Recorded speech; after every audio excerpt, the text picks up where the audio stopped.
এই চিপার মধ্যে দেখেন কি সুন্দর দুইটা কাঁঠাল ধরে রয়েছে, মাশাল্লাহ। অবশ্যই গাছটা পুরাটার মধ্যে কাঁঠাল আছে। আমার কাছে গ্রাম অঞ্চল অনেক ভালো লাগে। আপনাদের কার কাছে কেমন লাগে অবশ্যই কমেন্টে জানাবেন। মায়ের বাড়িতে আসছি বেড়াইতে, আইসা আমার মার সাথে সাথে পান খায় আমি বুড়ি হয়ে গেছি। আমার আম্মু পান খায়, তো আম্মুর সাথে সাথে আমিও খাইছি, ভাল লাগতেছে। আসলে জন্ম দিলেই বাবা মা হওয়া যায় না, এটা যেমন আমরা দেখে শিখছি, ঠিক তেমনিতে মাইনাও শিখছি। আমার অনেক ছোটবেলা বাবা মা মারা গেছে। এরপরে আমি যার কাছে বড় হয়েছি, 1 নম্বরে ছিল আমার ফুপি, 2 নম্বরে আমার এই মা। ওনাকে আমি দীর্ঘ 10 বছর পরে খুঁজে বের করছি। উনি আমাকে পাগলের মতো খুঁজছে, কোথাও পায় নাই।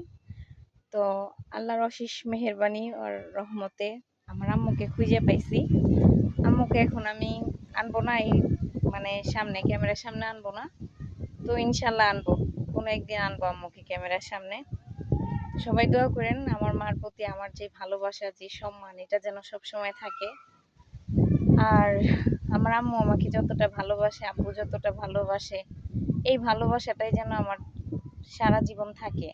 আমি তাদের কাছ থেকে অনেক ভালোবাসা পাইছি, অনেক ভালোবাসা পাই এবং পাইছি, এবং এখনো ইনশাল্লাহ পাবো, কারণ কখনো তারা আমার খারাপ দেখে নাই, আমিও তাদের খারাপ দেখি নাই।